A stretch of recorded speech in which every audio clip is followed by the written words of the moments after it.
Bismillahirrahmanirrahim. Assalamualaikum warahmatullahi wabarakatuh. Mari kita bersama ungkapkan puji dan syukur kehadirat Allah Subhanahu wa Ta'ala. Karena alhamdulillah hari ini kita bisa berkumpul bersama dalam suatu kajian yang luar biasa, karena kita akan menuju pada sesi modul yang ke-14.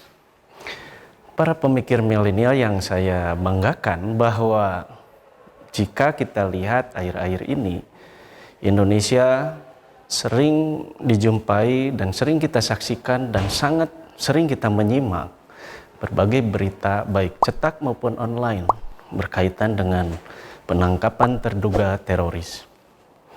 Maukah Anda tahu kenapa alasan mereka ketika pada saat penangkapan? Jawabannya adalah satu kata, bahwa mereka melakukan itu adalah bagian dari jihad. Di modul ke-14 ini, para pemikir millennials yang budiman, bahwa Anda nanti akan diantarkan pada 5 langkah pembelajaran. Yang kita akan lakukan adalah model pembelajaran konsep dengan pendekatan inklusif dengan pada rumpun pendekatan proses. Pada 5 sintak itu nanti Anda diharapkan memiliki capaian kompetensi. Yang pertama, bahwa Anda nanti akan memahami tentang pengertian jihad secara benar, utuh, luas, dan mendalam. Yang kedua, nanti Anda akan dihantarkan pada pemahaman tentang bagaimana bentuk, dalil, dan kemudian macam-macam tentang jihad itu. Dan yang ketiga, ini yang lebih penting di hadapan Anda semua nanti, bahwa jihad memiliki kontekstual yang kemudian memiliki dinamika yang luas berdasar konteks kenegaraan dan kebangsaan. Bagaimanakah 5 sintak itu? Para pemikir milenial, 5 sintak itu Anda nanti dihantarkan satu, Anda nanti disuguhkan pada pemaparan di mana di dalamnya tidak dikelompokkan apakah konsep atau contoh itu bagian atau bukan dari jihad. Yang kemudian untuk mengantarkan analisis Anda pada pemilikan pemahaman yang luas, saya akan bekali di sintak yang kedua pada modul ini dengan literasi-literasi yang berkaitan dengan konsep pada sintak nomor 1 itu.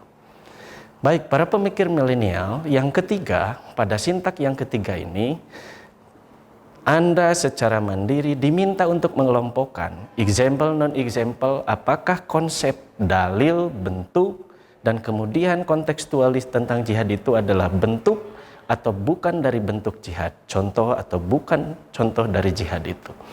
Sehingga kemudian hasil secara mandiri Anda, nanti kemudian pada sintak keempat kita akan lakukan asosiasi secara bersama. Elaborasi ini akan dimulai dengan pemaparan secara mandiri hasil dari para pemikir milenial itu. Secara individu mempresentasikan dan kemudian kita akan bahas secara bersama. Dan pada sintak terakhir, yaitu sintaks kelima, Anda diminta dan juga kita bersama kelas untuk membangun hipotesis dengan instrumen yang sudah kami persiapkan. Tak lupa pula bahwa pada saat terakhir nanti kita semua akan disuguhkan pada satu instrumen khusus, quizzes secara online. Kita akan bersama melihat. Di sana terdapat 20 instrumen yang harus Anda pilih, harus Anda tentukan, harus Anda persepsikan apakah itu bagian dari jihad secara benar, example, atau bukan bagian dari jihad secara keliru atau non-example. Hasil kuisis itu kemudian kita akan secara bersama tampilkan di ruang kelas kita. Di ruang kelas kita kemudian akan dikritisi satu persatu dan kemudian akan dikonfirmasikan pada beberapa secara random dari para pemikir milenials di kelas ini. Oleh karena itu, pesan saya adalah yang pertama, bahwa akhir dari tujuan pembelajaran modul ke-14 ini tentang jihad ini adalah satu quote dari Syekh Yusuf Qaradawi yang sangat luar biasa mengatakan, janganlah Anda terjebak pada pemikiran yang literal, pemikiran yang sangat tekstual, dan pemikiran yang sangat harfiah. Karena itu akan menjebak pada Anda fanatisme yang berlebihan sehingga menjadi pemikiran yang radikal, dan kalau terjebak pada radikal yang ekstrim. Sehingga tidak jarang berbagai kelompok muslim yang ada di tengah kita mulanya adalah langkah-langkah seperti itu.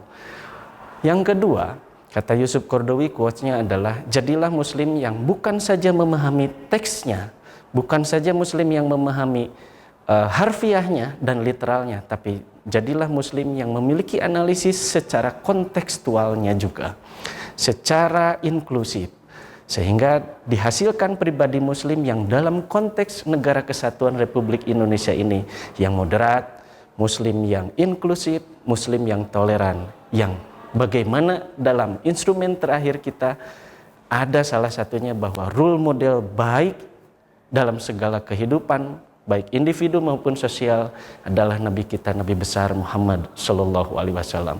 Selamat mengikuti modul ke-14 ini. Mudah-mudahan kita semua mendapat berkah dan rahmat dari Allah Subhanahu Wa Taala.